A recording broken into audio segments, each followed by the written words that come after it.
Okay, maybe not in class. So let's go back and welcome to cross-cultural management. We are talking about the importance of small talk, chit chat, business, and social customs. We have seen a video that's showing the idea of global etiquette. We've seen the idea of how you do things in your culture is one way, but how you do it in another culture can be very different. One of the things I'm teaching every week is these ideas. The global etiquette or social small talk. Some people think they're the same, but once you check into the details, you will see they are quite different. Hopefully you understand.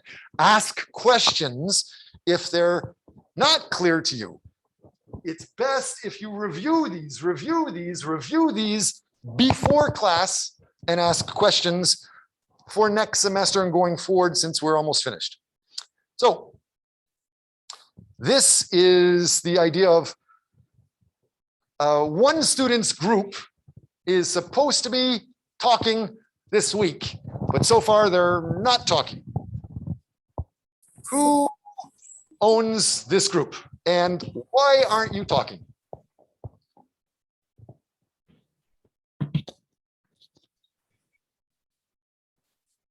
Okay, so this group, which means Maria and Zhang Minjin and yes, Jules. I'm here. I wasn't looking at. And because you're quiet, that is considered small talk, which in Japan is polite, but in my country, in Canada, it's considered rude. Basically, you just gave me the middle finger by not answering me when I'm trying to help. No, I wasn't looking at I wasn't looking right at the information, so I didn't know it was me, but I'm here. Next group. Can I ask the same thing? This group also is supposed to be presenting something this week to get points.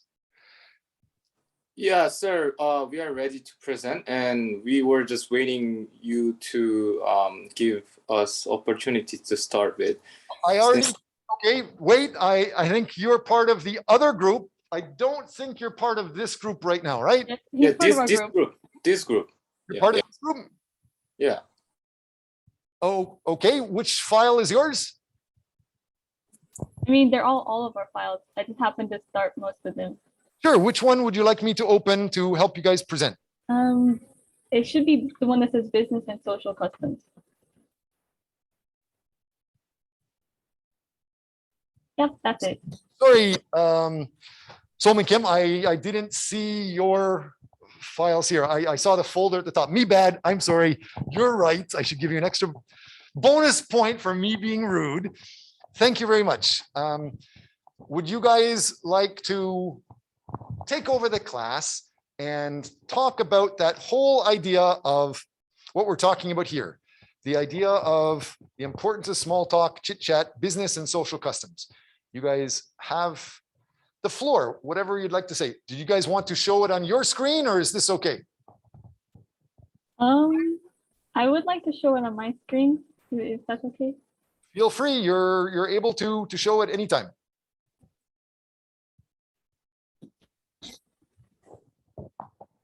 Okay, can you guys see my screen? Yep. Yes, we can. How do I? Oh, right here. Okay. So the topic this week is business and social customs. So to start out, I'm going to define what are customs. Customs are, well, first I'm going to move this out of the way so you guys can see my screen. Okay, is everything visible now? Yes, it is. Okay. So customs are a way of behaving that are considered normal and socially acceptable in a given situation. And because they are tied to culture, that means that different cultures will have different customs. So for example, people in America may greet their professors with a wave, whereas people in Korea would greet their professors with a bow. And actually, I had this exact situation happen the other day. I was with one of my Korean friends and we were walking down the sidewalk and we happened to pass one of our professors. So of course, me, an American, I'm like, oh, there's my professor. Let's wave at the professor. And then she did a bow at the exact same time that I was waving. So I'm like, well, that's a perfect example of the different cultural customs.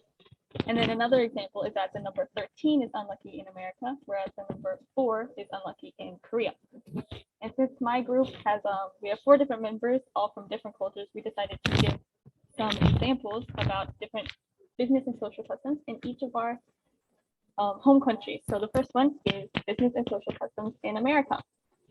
So one thing that we do in business culture is we have to greet with a firm handshake. That's just the expected greeting.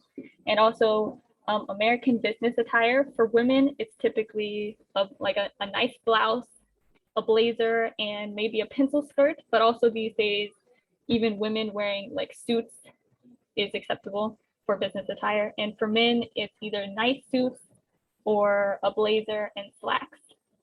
And then small talk.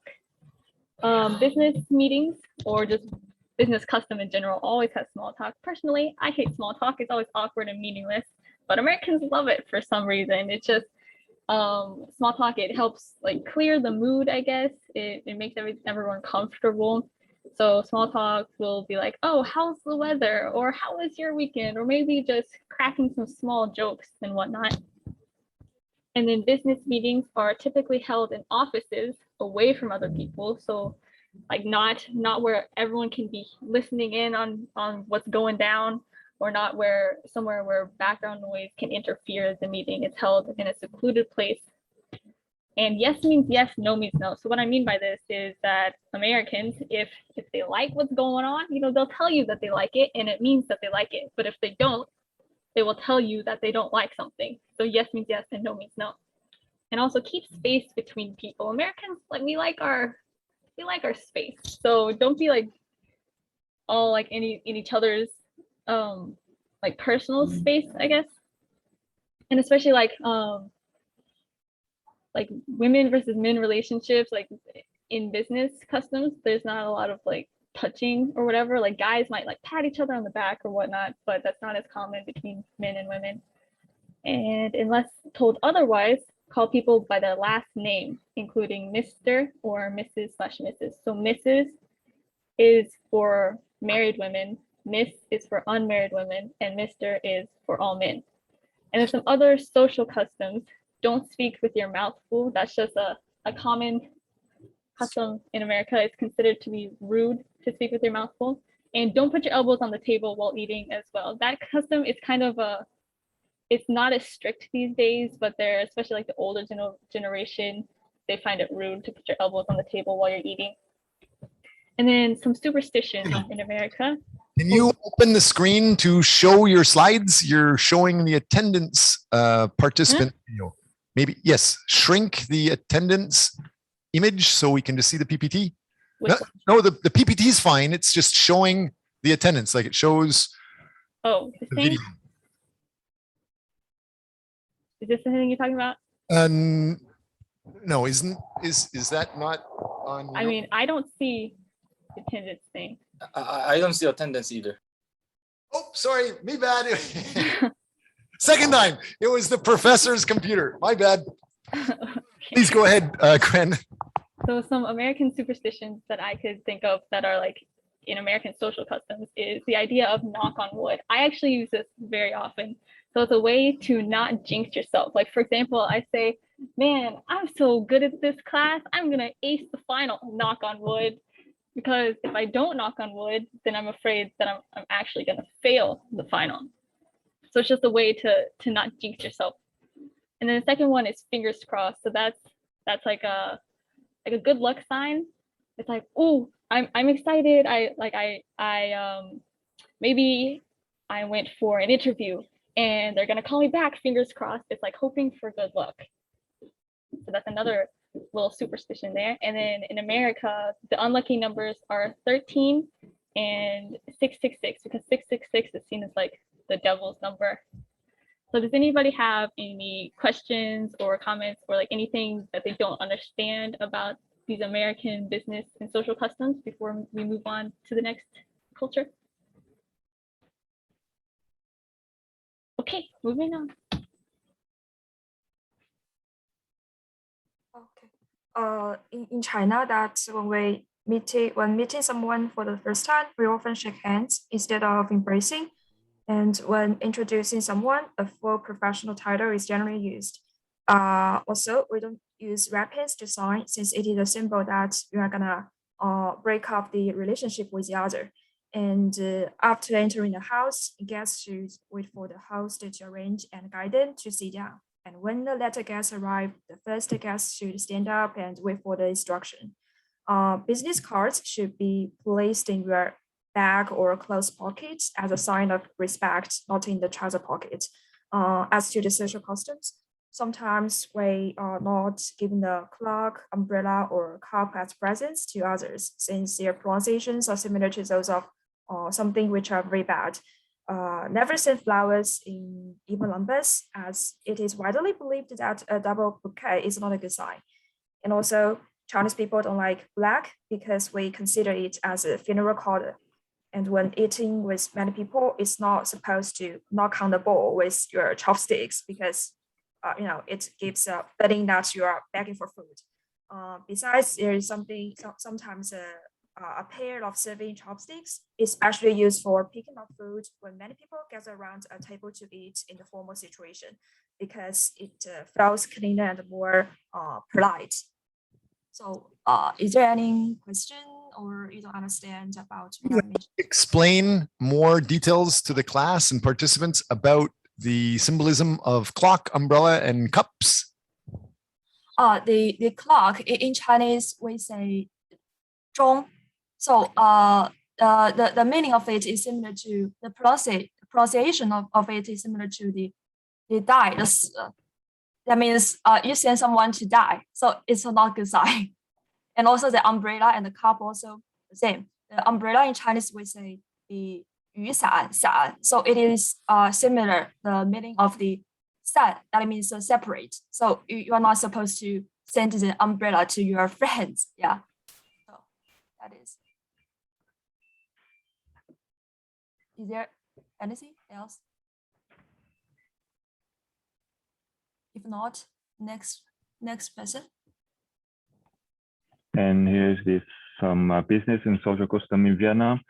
And in Vietnam, unlike other countries, we are calling our first name instead of last name. For example, Mr. Will or Miss Hoa instead of Miss Nguyen.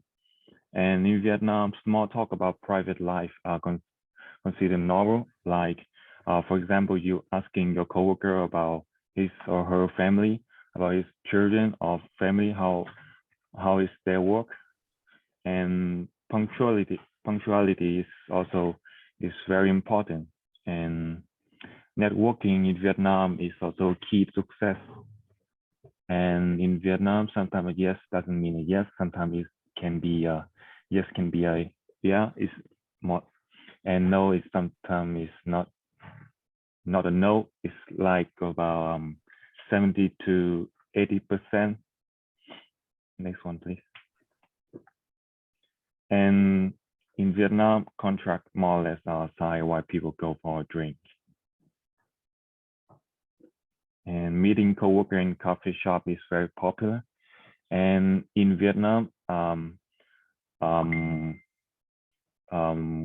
if you see your, just like unlike America or Korea, if you see professor in your campus or school, you can greeting him with a slightly bow. And yeah, if you guys don't have any question, please move on.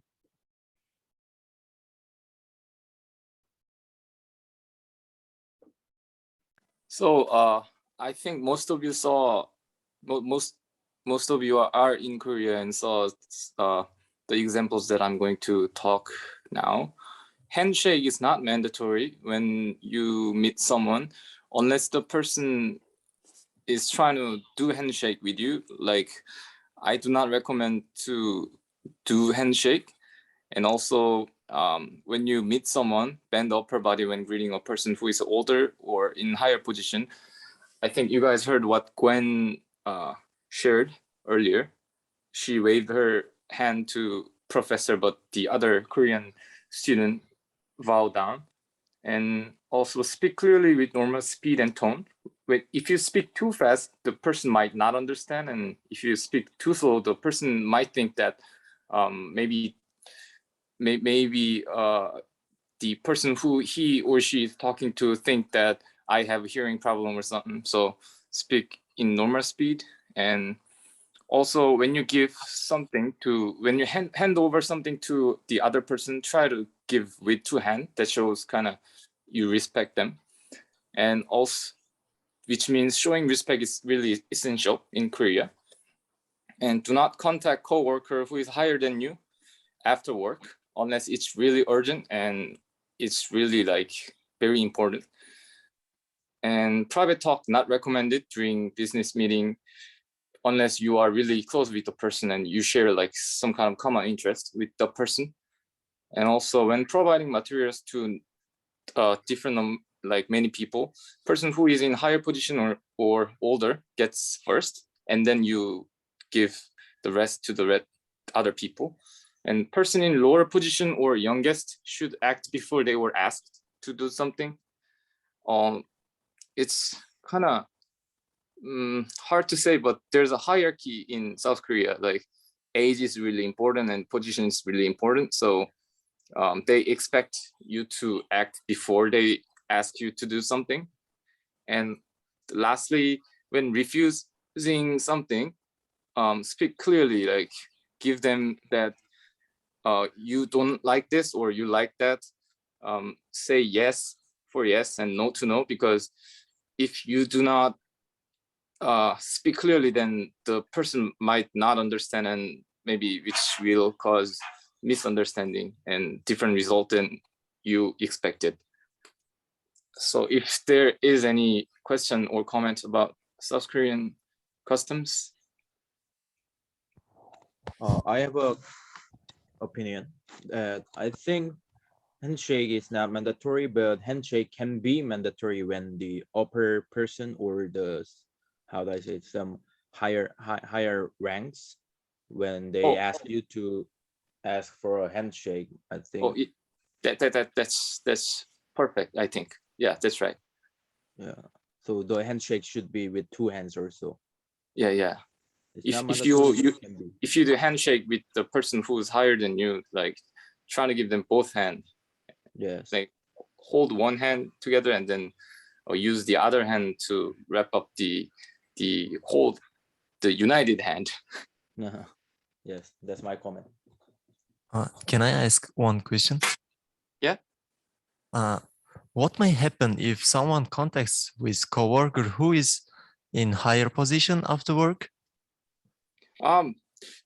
Like they are not gonna fire you, but the person who is in higher position might not like you, or they will gonna say something to you like, let's say if it's really important with your work, then you can, but like if you are asking them personal things, then it's gonna cause little trouble, I believe. Thank you. Can you explain a little bit more about that in case other people have, if it's new to other people?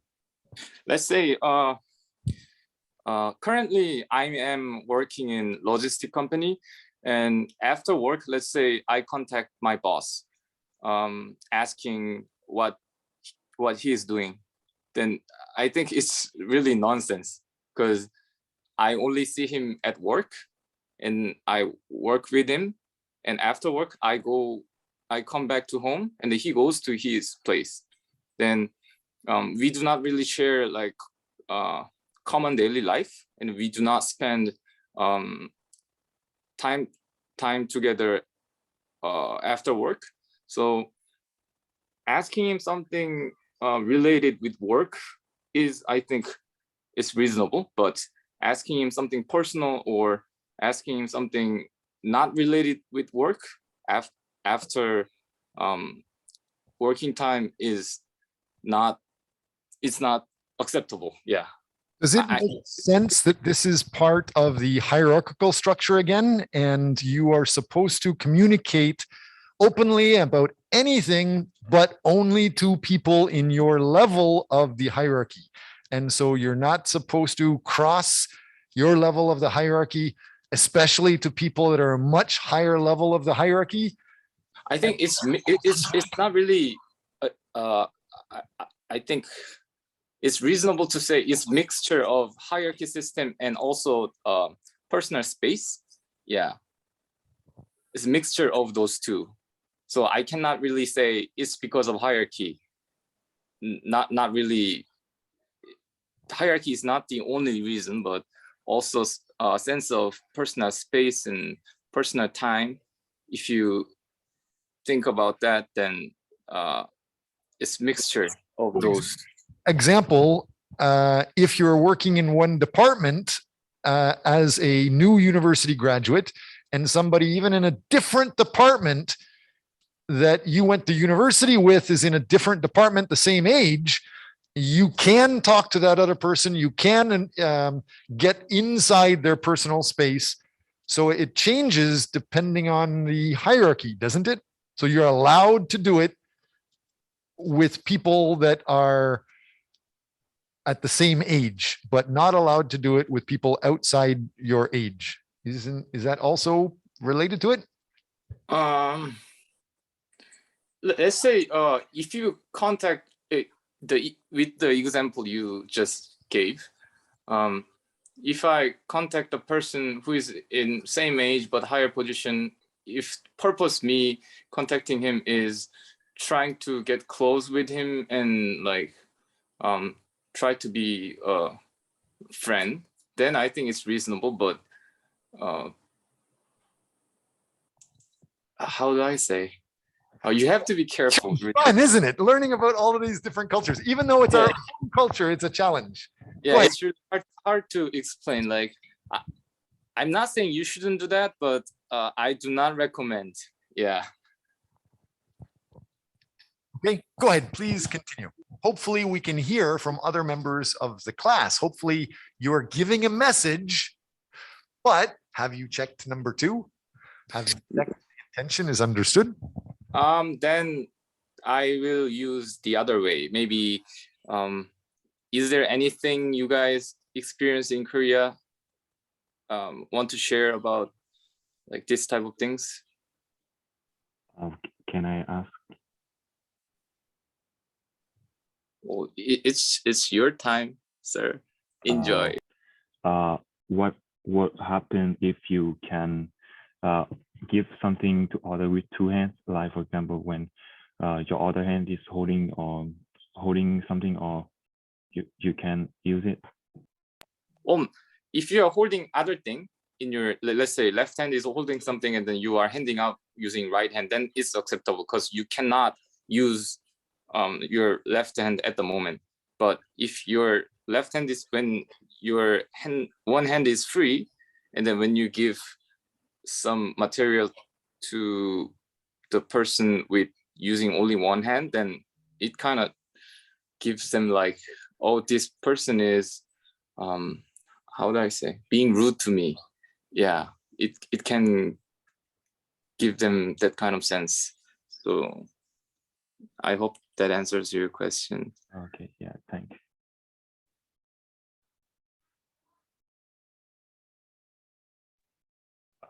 Can I ask something more? Yeah. How should we act before we were asked? Can you explain more about it? Okay, so daily life example. Let's say if I go to a restaurant with freshmen, whose age is about like, let's say 20. So I'm kind of like way older than him right now. So if I go to a restaurant, that person is going to put spoon on the table and then pour water on a cup and then will give it to me. I'm not, even though I do not ask him to do it, he or she's gonna do it anyway. It's something like that. Like the person who's younger and person who's in lower position will take care of little things, you know, like let's say after you have lunch with your colleagues and you guys are trying to get coffee, then the person who's in lower position will go into the cafe and then order coffee, and then we'll provide it to the other colleagues. Yeah, it's kind of that kind of mood. Yeah. Okay, thanks a lot.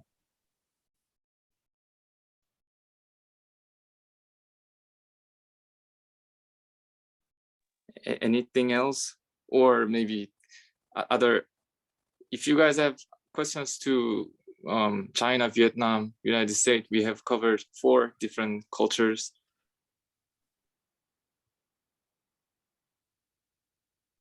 Well, I actually have a question about for Vietnam, that they said they prefer meetings in cafe, but I was wondering why not in office? They have better place to talk. They have very quiet place. Why not in office? Yeah. And sometimes we like to go to coffee because it's more we give more relaxed and more like a more relaxed environment, so we can talk and have have our conversation more easier. Okay. And also we can get some drink also. Okay, thank you.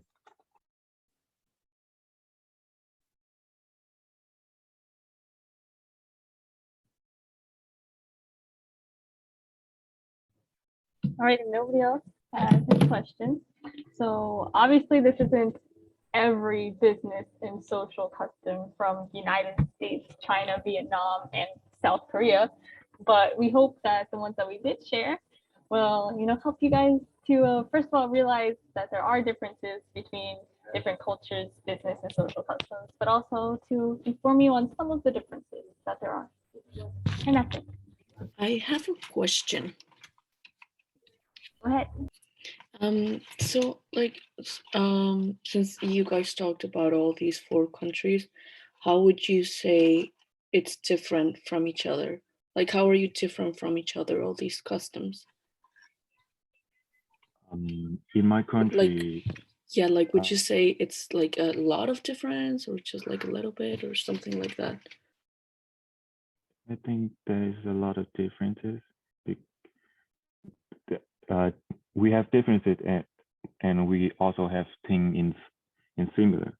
Like for example, in the country in Korea, the number 4 is an unlucky number. But the differences is between our country, Vietnam, and China, and is in Chinese. In China, they don't use red pen to sign, but in Vietnam, we consider it as normal.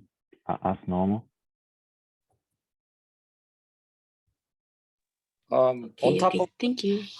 Yes, sorry. Okay. On top of that, I think broader concepts are, I think, pretty similar to each other. But when you go into detail, like Vietnam, they like to have meetings in cafe for relaxedness, and in United States, to ensure that most meetings are held in office, like private office. I think if you think about it, details are different, but in broader concept, like the social norms and atmosphere and everything, that's pretty common, I think, and it's more similarity than differences, I think. Okay, thank you. If we don't have other questions from sorry, one more question from a classmate here in the class. I want to ask about Vietnam. Yeah. Can you give us some explanation of coffee money? And what is the difference between coffee money and corruption in Vietnam? The coffee money, you mean bribery? Yes. Like, for example, if you take an exam and you want more extra point, you give something secretly to your teacher or student. Like when you go on the street and you get caught by a professor, by a policer, and you give something to that policer, like money or gift or something. In exchange, you won't get a fine from the policer, and the money that you give to the policer is considered as the coffee money. What about corruption? Can you rephrase the question, please?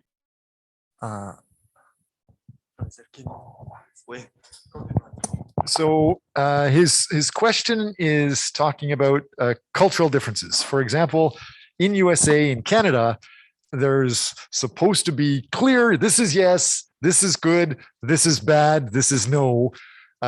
Giving gifts to officials or partners or police is supposed to be bad and illegal, and that's bribery. So he's asking, how can you explain that it's popular, it's okay to give coffee money, and that's maybe good or okay in Vietnam, but what do people in Vietnam think is bad then? What is corruption? Where is the level? I think that's what he's trying to ask. Yes, thank you, Professor. Actually, in Vietnam, we think the coffee money is bad, but it still happens because it's convenient for people. So if I get caught by police, I give him some coffee money, so I don't need to go to the police office. And if I go, if it costs me a lot of time and to do some paperwork or something like that. Okay, so in our class slides, the PPT for this week, you're talking about slide number 40, 41, 42, talking about bribery. And so you're saying that it's bad to give coffee money, and yet it's also normal or good. Is that what you're saying? Yeah. For example, how about you ask your classmate, Gwen or Samaj, do they think it's okay? Do they understand how they should do it sometimes? What do you guys think about coffee money in Vietnam? Well, I don't know about Vietnam, but in America, that's like bribery is very not good. Like very, very, very not good. Go ahead, debate, fight. Good. The more you debate, the more everybody's going to learn. I mean, Can I debate. It's just a cultural difference. Can I say something too? In Mexico, there's also a lot of bribery, and I didn't know in Vietnam there was that too. It's also not good. Something not seen as something good, but it happens a lot. So it's just like Will was explaining it. It's not good, but it happens. So for another person like Gwen, if she goes to Mexico or Gwen goes to Vietnam and she wants to do a business there, are you telling her that who should she give the envelope to and how often? What about those kinds of comments? It's not like well, I don't know if that happens in negotiations, maybe, but for example, in the example that Will was saying about the police, if you get stopped by the police and you don't want to pay the fee or something, because those are like most of the times higher or like very, very expensive, then you just give them like some amount of money and then they'll let you go.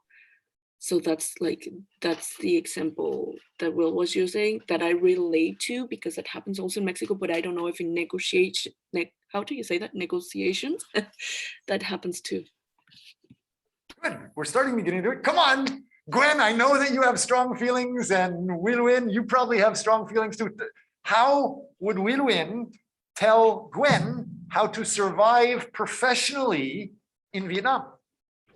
In Vietnam, it's also different. Depends on the circumstances. If you do nothing wrong, so if you don't do anything wrong, you don't need to bribery or buy something. But if you like, I can if you do, examples.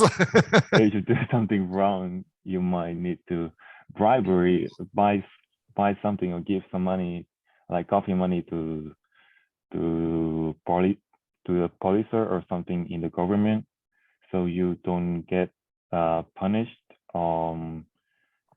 Have to do some paperwork, which is very cost of time and money. Any comments, Gwen, or anybody else? I have a comment, sir.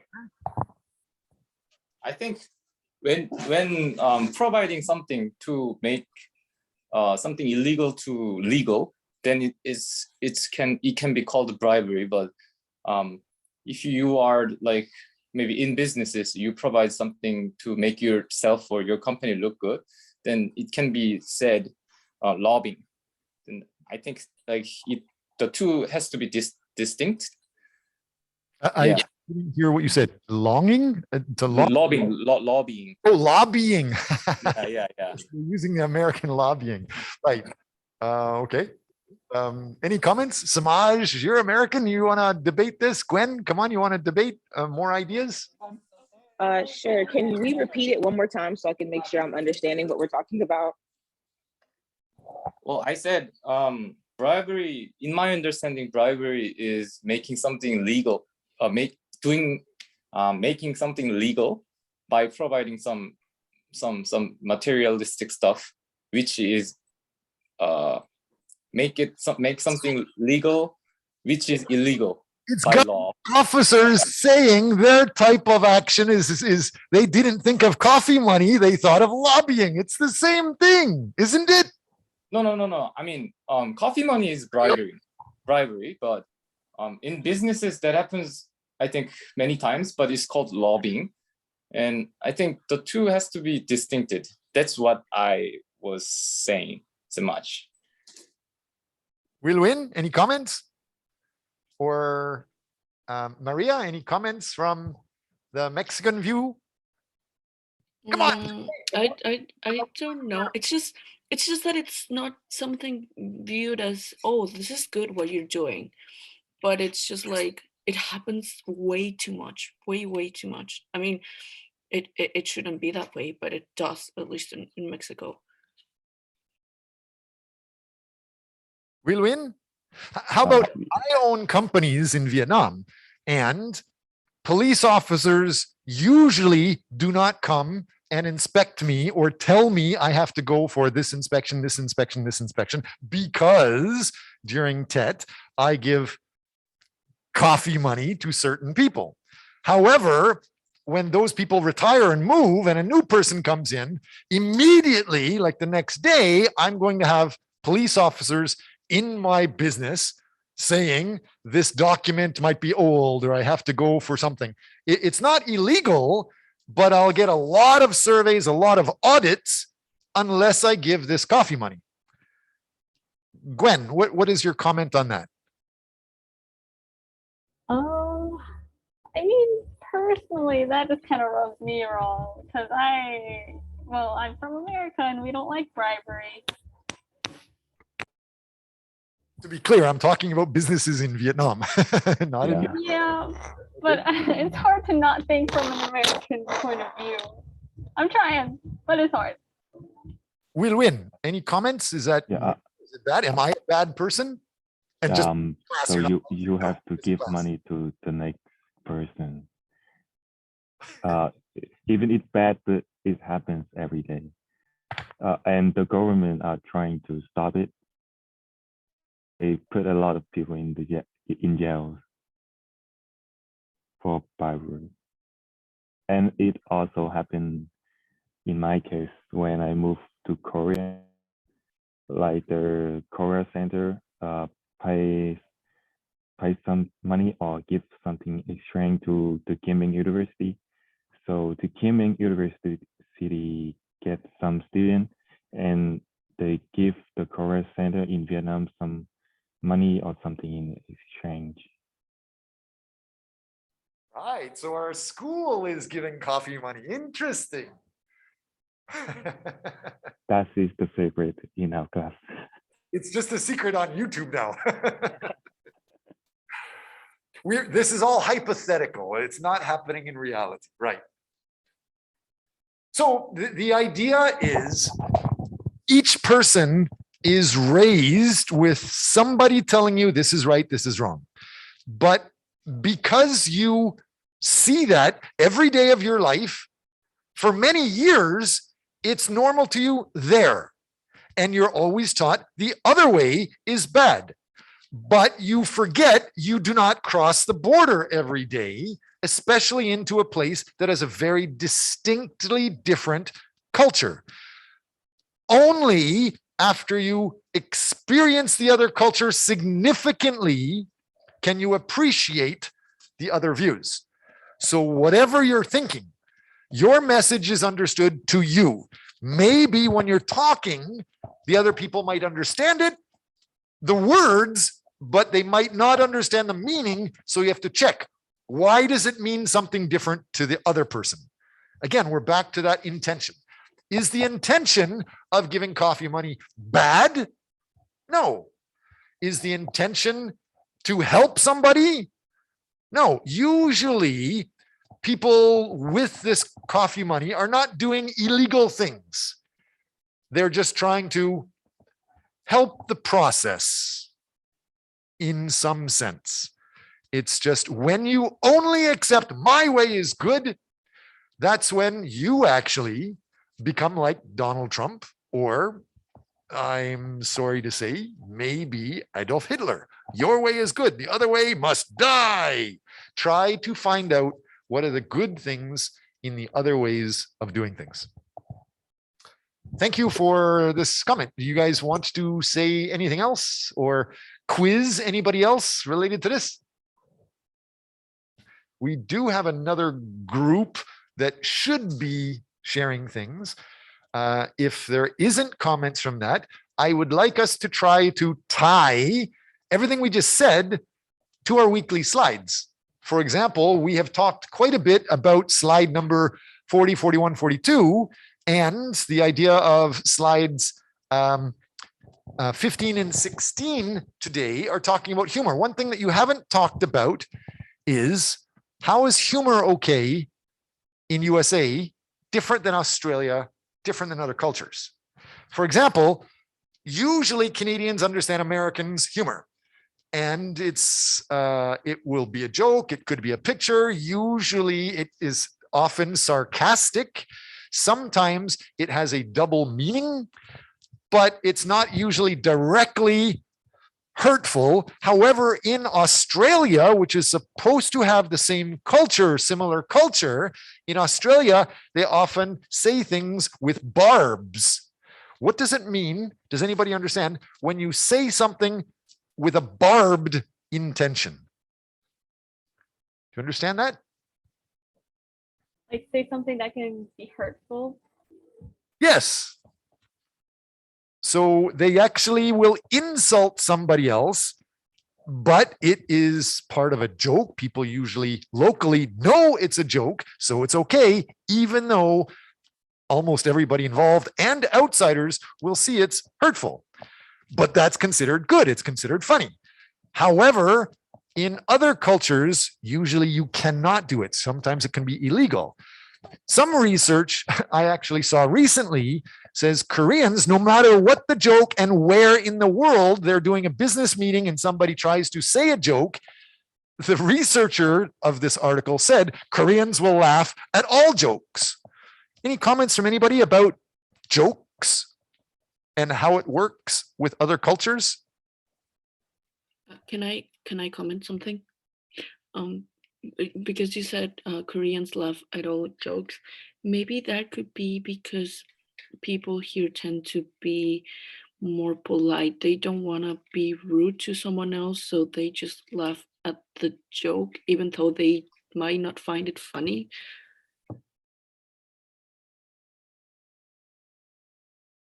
Thank you. Thank you. Any comments from anybody else? No Koreans want to comment? Is that a crazy researcher? Is Maria's idea accurate? Or I want to get you guys actually involved so you can see the difficulties, and maybe after debate, you can try to understand the different meanings. On top, so as a Korean, I'd like to add one more thing. What Maria said was, I think that's right. And also on top of that, Koreans tend to be part of the group, and they tend to follow what others do. So if, let's say, one person shares a joke, and then four other people in the area laughs, then even though I think I did not understand the joke, or I don't think it's funny, I just laugh. Yeah. Good. Right. That's a very good point. And the researchers of that article forgot to mention that. That's absolutely correct. Yes. However, in China and Japan, they're also group focused, but they laugh much less. Anyway, it's very, very interesting. Any other comments? Have you guys seen some things like this? Any examples of shocking small talk that could be misunderstood in other cultures that you have either questions about or you can explain? I have an example. I've noticed that here in Korea, it's very common to ask a person for their age when they first met, but in Mexico it's considered rude. So yeah, you could be rude to someone if you come up to them and it's like, okay, the first time we met, how old are you? That could be rude for a person in Mexico.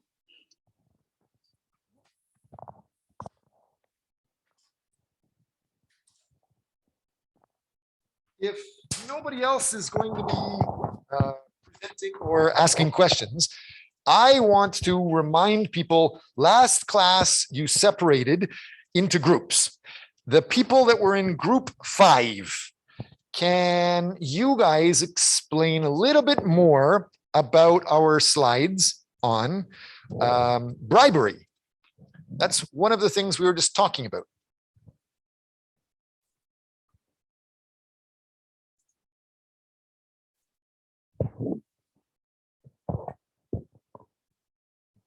Last class, the students that were in group 5.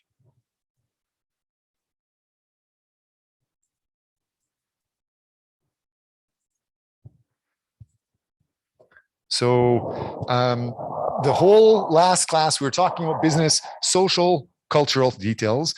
I'm going to be asking about, I believe it's slide 15, 16 is talking about, no, not this one, humor and jokes.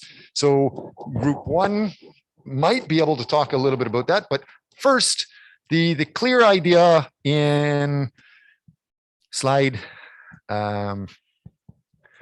41 was group 5. Who was in group 5 last class? Me. Okay. And me too, sir. Great. Please share a few more comments about that. No, I remember last class hearing Coffee Money from Will and also from our TA Hua. They shared examples from Vietnam, and what I said last class was same as what I said today. The two, lobbying and bribery, has to be separated, and bribery is not a good thing, but unless you are trying to make something illegal to legal by using your money or by something else, then bribery is okay too. So in this slide, slide 42, it says, if Gwen goes anywhere trying to do business, and if she gives money to somebody, she will basically be fined in the United States. how can anybody manage it? How about, is there a German person in class, a European person in class, anybody from any other culture? Can you explain how somebody from the US with the most restrictive laws against bribery in the world, if they're required to do something in a different country, how can you manage that?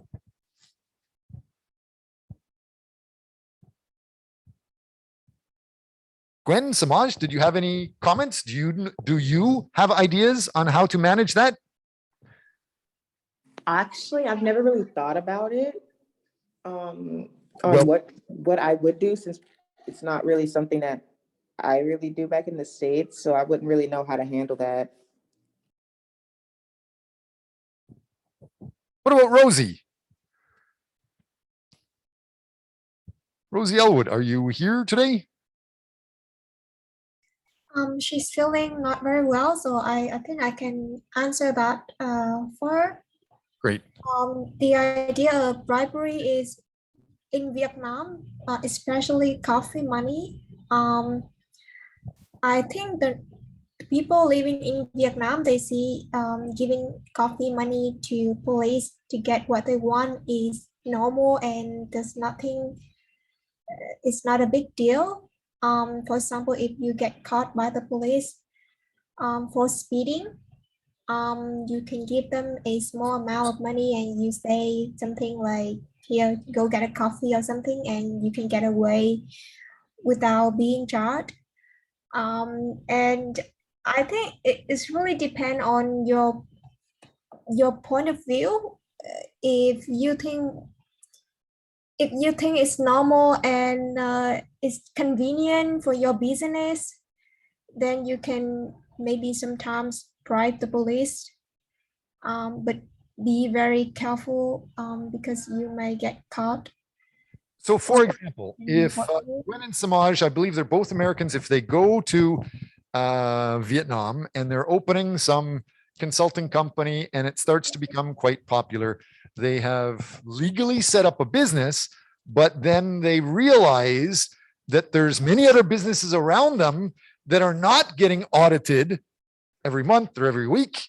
And the police are coming, walking right by the other companies next door and only stopping in their front office. And sometimes they will stay there for quite a long time, saying that they have to go back and do another audit or repeat another audit or get another inspection.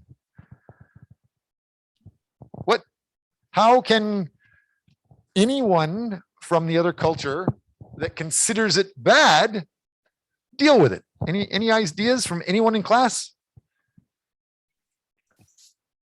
Ali Akbar, Arfin, Kavanjani, I haven't heard from you guys. Kyunggon Jung, you have a strong voice. What would you say? I was lost. Could you please repeat the question? The idea of bribery. In some countries, it's considered normal and okay. In other countries, it's 100% bad and never allowed. However, we have been presented, I think it was Soman Kim was saying, it is okay in the United States, even though they have laws against it, because it's classified differently. It's classified as lobbying. So when you give money to a politician, you give money to a mayor, that's okay because you're lobbying. Isn't it the exact same thing in Vietnam? You give money to the police station, you give money to the government officers, and you don't have a lot of inspections. Things are okay. Things go your way. I actually have 90% of the situation will be like that, I would say, because I've been working for Vietnamese business for quite some time. But I would say it depends on the difference in level. For example, if you're running just a small business, like nothing too big or too on a national scale, then bribe the police sometimes is acceptable. But if you're going big, like you're running a big company and the amount of investment is kind of large, then you need to be careful with bribing the police. So that's what I'm trying to say. I would point out, and I'm not going to just talk about one country, but at that level, if you're a big company and you have invested lots of money, significant money, often the smart business people, when they are investing and getting the government approval to invest, part of those agreements are that they're not going to have problems going forward. And so it's the government officer at a high level managing foreign direct investment that takes care of telling the lower level people there should not be a problem. Usually the smaller companies, as you said, don't get attention from the high government officers with foreign direct investment, so it's not an issue. Yeah. So each country, it happens, some people say everywhere, it's just classified as lobbying in some places or coffee money in other places. It depends where you are, how it's accepted. The idea of cross-cultural communication, it depends on how you communicate. What is normal to you in that area? So did you guys have any other examples? What was it that you guys talked about last class that you're going to use as an example?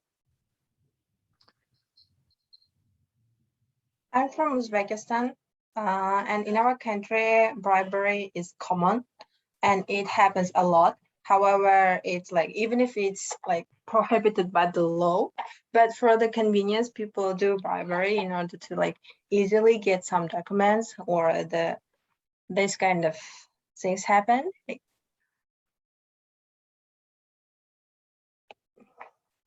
It's just like from point of view from my culture and country. Which country? I'm sorry, I didn't hear. Which country did you say you're from? Uzbekistan. So in Uzbekistan, the idea of bribery is normal and okay.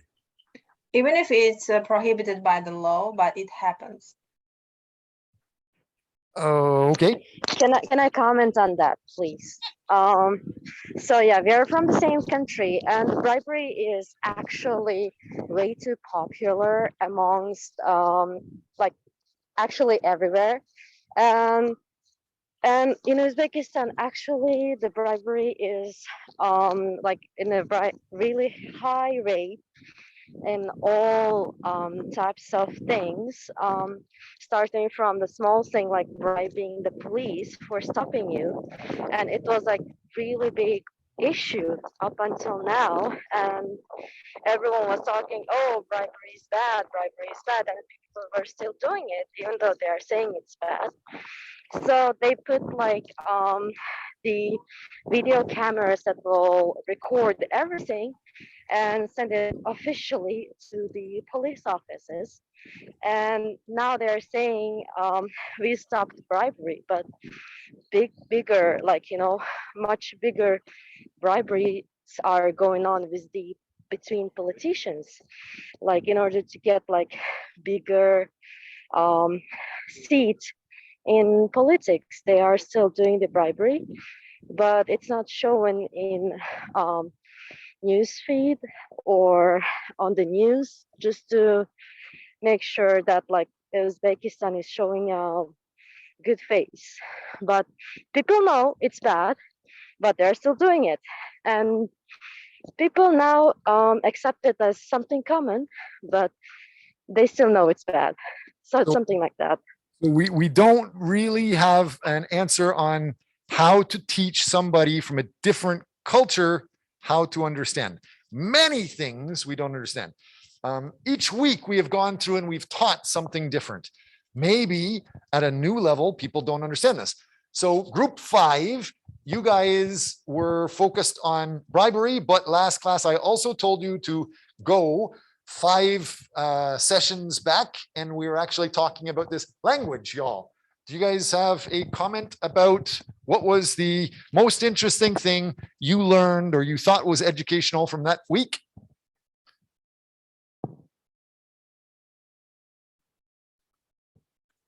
Group 5, going once, Twice? Okay, what about group 6? Group 6 was talking about unusual foods. Yep. So we are talking about different language that we thought was educational, but turned out to be not educational, right? I'm making sure I understood the question. I'm not sure what you're talking about. I guess you are from week group 6, which was. Yes. Can you summarize what was an example that you could use to help them understand details of unusual foods? That was part of our assignment last class. And the other one was to go back 6 of the different topics. So in week 4, what was the summary of that? Can you give your example or comment on either of those? Yes, I'm from Uzbekistan, and previous class with group 6 with the girls, we discussed about unusual groups in different countries. For example, like eating sheep's eyeball in the United Arab Emirates, or the what was it?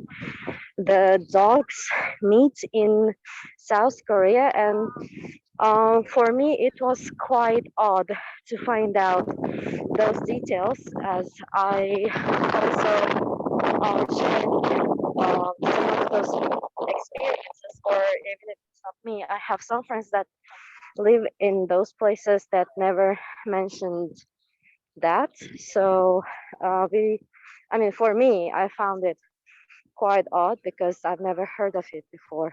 Don't understand your example, what you're teaching the group. Maybe another person in your group can come up with an example that can help educate the listeners, either about the unusual foods or about week 4's topic.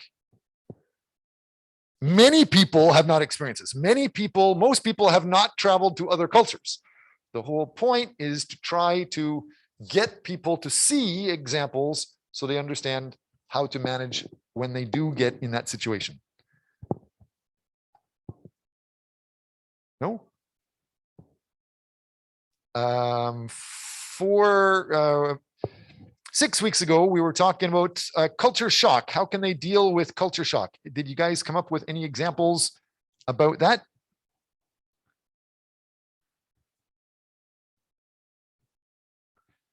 How about group 4, talking about one more time. Group 4 focused on office customs and practices.